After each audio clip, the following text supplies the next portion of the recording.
Voice of रचना देखने वालों को एक बार फिर से खुशामदीद। फ्रेंड्स, आप इंटरनेट पर कोई भी वेबसाइट इस्तेमाल करते हैं या मोबाइल पर कोई भी ऐप आप इस्तेमाल करते हैं तो उसकी टर्म्स एंड कंडीशन को आपको यस करना पड़ता है। अगर आप यस नहीं करते तो वो आप ऐप या वेबसाइट का इस्तेमाल ही नहीं कर सकते। कभी आपने इन टर्म्स एंड कंडीशन को पढ़ना गवारा किया?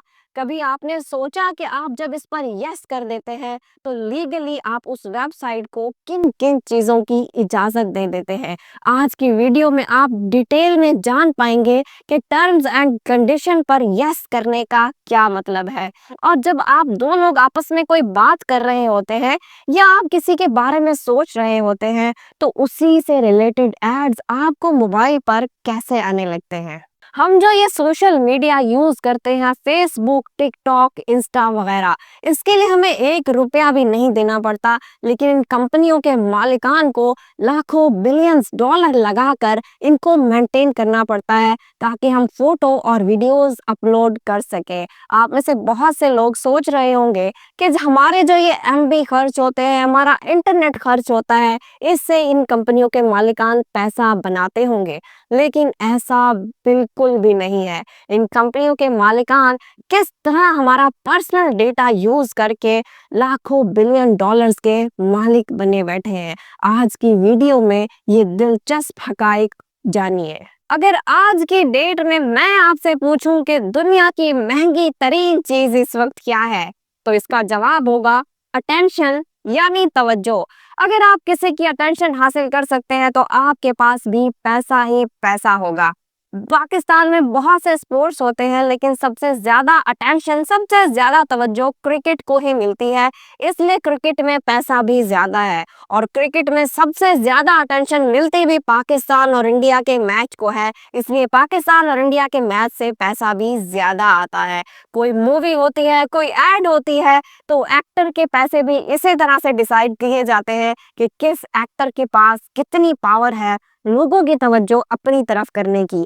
अगर आप भी किसी तरह से लोगों की अटेंशन अपनी तरफ कर लेते हैं तो आप भी माला माल हो सकते हैं। अब ये अटेंशन की गेम है, लोगों की तवज्जो हासिल करने के अलग अलग तरीके हैं। जैसे जैसे टेक्नोलॉजी अपग्रेड हुई, सोशल मीडिया आया, तो सोशल मीडिया ने इस पूरी गेम को अपग्रेड कर दिया। आज दुनिया में जो अमीरों की लिस्ट है, इनमें यूट्यूब, टिकटॉक, फेसबुक, इन सब के जो ओनर हैं वो बिलियंस में कमा रहे हैं।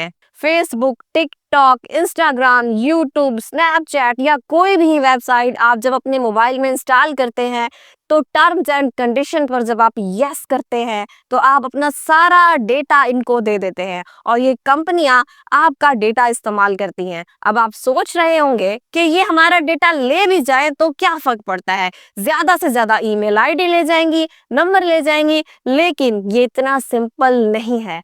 आइए मैं आपको समझाती हूँ। जब आप टर्म्स एंड कंडीशन पर यस करते हैं तो आपके और उस वेबसाइट के दरमियान एक डील हो जाती है। वो आपका सारा पर्सनल डेटा ले लेती हैं, उसके बदले में आपको अपनी वेबसाइट इस्तेमाल करने देती हैं। इस पर्सनल डेटा की मदद से वो पूरी तरह से आपको कंट्रोल करती हैं। आपको क्या पसंद है, किन शख्सियात से मिलना पसंद है, आपके कपड़े कैसे आपको पहनना पसंद है, आपके एक एक चीज के बारे में वो जान पाती हैं। इतना आप खुद भी अपने बारे में नहीं जान पाते जितना ये वेबसाइट आपके बारे में जानती हैं। इस पर हम आगे चलकर बात करते हैं। आप गौर करो कि ये टर्म्स एंड कंडीशन बनाई कैसे जाती हैं। कभी आपने इनको पढ़ा? एक आम बंदे को इन्हें समझने के लिए किसी वकील की जरूरत पड़ जाए। इनको इतना लंबा बनाया जाता है जैसे प्रॉपर्टी के कागजात हो, प्रॉपर्टी की डील हो रही हो। 20,000 से ज्यादा वर्ड इनमें यूज किए जाते हैं। अब किसके पास टाइम है कि वो 2 घंटे बैठकर पहले इन टर्म्स एंड कंडीशन को पढ़े, तो आप बगैर देखे ही, बगैर पढ़े ही यस कर देते हैं। इन टर्म्स एंड कंडीशन को जानबूझकर बोरिंग बनाया जाता है ताकि इनको पढ़ने का दिल ही ना करे। इस बात को साबित करने के लिए 2017 में न्यूयॉर्क के एक प्रोफेसर ने फेक वेबसाइट बनाई। टर्म्स एंड कंडीशन बिल्कुल वैसी ही बनाई जैसे नॉर्मली वेबसाइट बनाती हैं, लेकिन एक चीज उन्होंने इसमें ऐड कर दी कि जो भी इन टर्म्स एंड कंडीशन को यस करेगा उसका पहला बच्चा वेबसाइट के मालिक का होगा। ऐसा उन्होंने इसलिए किया था कि वो जानना चाहते थे कि कितने लोग टर्म्स एंड कंडीशन को पढ़ते ही नहीं है और यस बोल देते हैं। एक चौथाई लोगों के अलावा बाकी सब ने बिना पढ़े ही यस कर दिया था।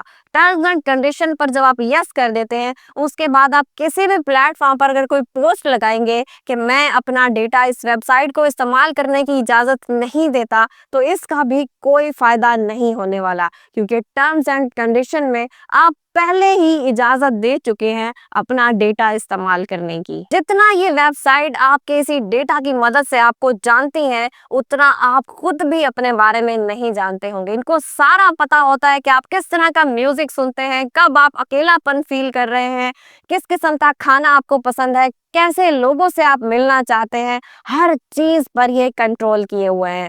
एक लड़की थी पेरिस में जिसका नाम था जोडा।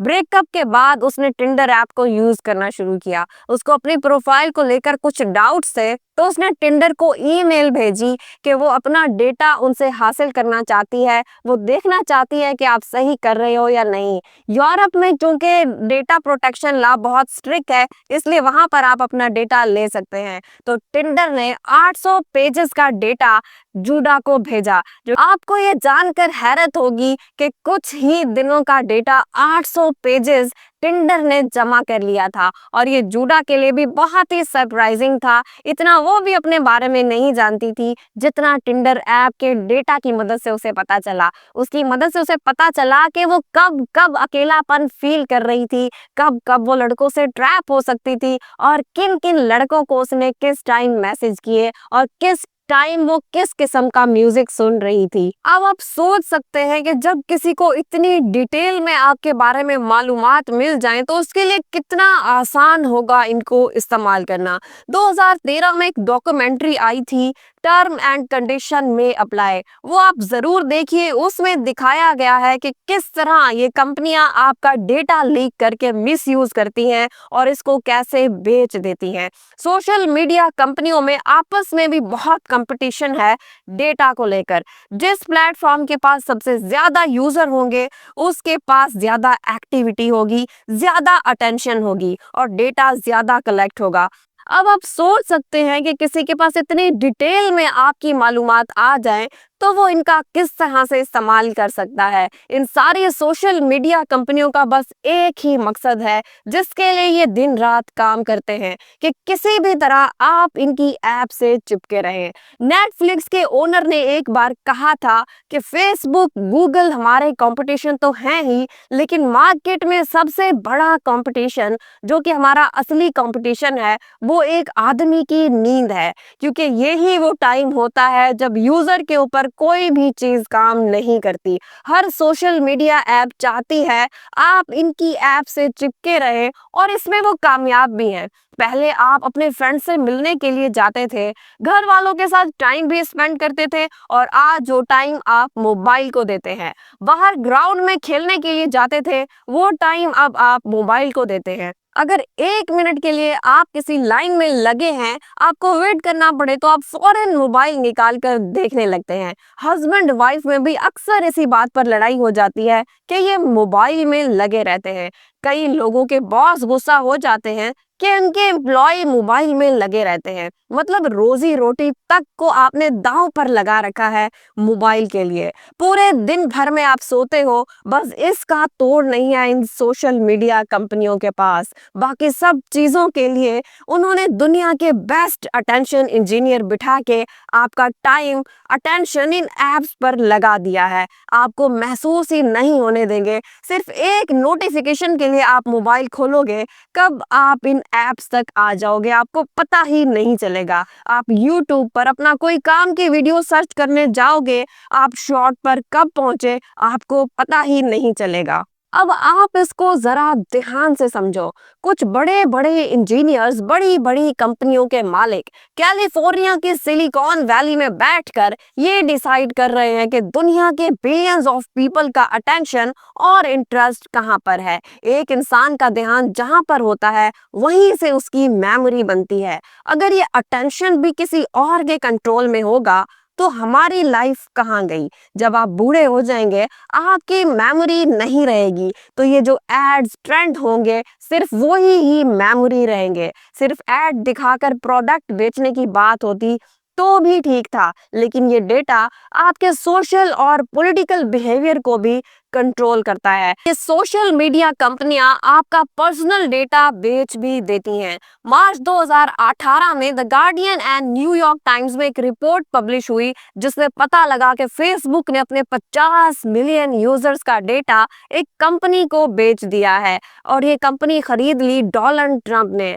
अब इस कंपनी ने डेटा की मदद से जितने भी यूजर्स थे उनकी साइकोलॉजिकल प्रोफाइल बनाई, जिसकी वजह से पता लगा कि कितने लोग हैं जो ट्रंप को पसंद करते हैं और कितने ऐसे यूजर्स हैं जिनको अगर थोड़ा सा पुश किया जाए तो वो ट्रंप को सपोर्ट कर देंगे। ये सारा डेटा जब बनाया गया, उसके बाद ट्रंप का जो कंटेंट था वो डेली बेसिस पर सुबह शाम लोगों को दिखाया गया। इस वजह से 8.7 मिलियन लोग प्रो ट्रंप हो गए। इसमें आपके दोस्तों को भी ऐड कर दिया गया। इस वजह से 2022 में फेसबुक के ऊपर 725 मिलियन डॉलर का जुर्माना डाला गया। उसके बाद फेसबुक ने यूके और यूएस के न्यूज़पेपर में अपने तमाम यूजर से माफी मांगी।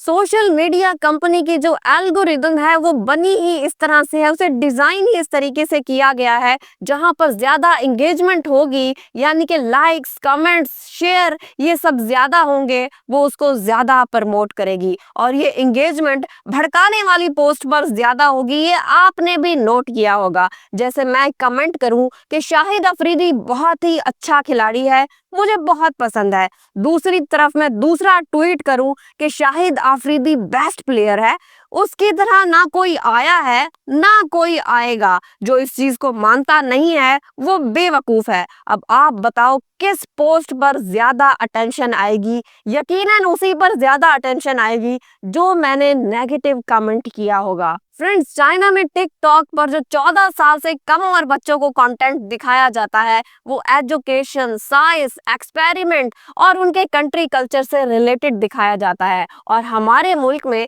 टिकटॉक पर जो कंटेंट दिखाया जाता है वो इस काबिल ही नहीं है कि बच्चे उस कंटेंट को देख सकें। आप सोच सकते हैं कि इसका बच्चों पर क्या असर होता होगा। ये वीडियो मैंने आपको डराने या सोशल मीडिया छोड़ने के लिए नहीं बनाई। लोग आपस में कनेक्ट रहते हैं। मैंने इस वीडियो में सिर्फ ये बताने की कोशिश की है कि आपका पर्सनल डेटा कितना अहम है, ताकि अगली बार जब डेटा प्रोटेक्शन लॉ आए तो आपको पता हो कि ये आपके लिए कितना इम्पोर्टेंट है। इसमें मैंने सॉल्यूशन भी पेश करने की कोशिश की, लेकिन इसका कोई पावरफुल सॉल्यूशन नहीं है, क्योंकि अगर आप इन ऐप्स को डिलीट भी कर देते हैं तो फिर भी आपकी बैंक ऐप्स, इनसे भी आपका डेटा इधर उधर पहुंच सकता है। इसका सिर्फ एक ही सॉल्यूशन है कि हुकूमत ऐसे डेटा प्रोटेक्शन लॉ बनाए कि इन सारी चीजों को कंट्रोल किया जा सके। उम्मीद है वीडियो बहुत इंफॉर्मेटिव लगी होगी। ऐसी ही इंफॉर्मेटिव वीडियोस देखने के लिए चैनल को सब्सक्राइब कर लीजिए और वीडियो को लाइक करना बिल्कुल भी मत भूलिए। Thank you.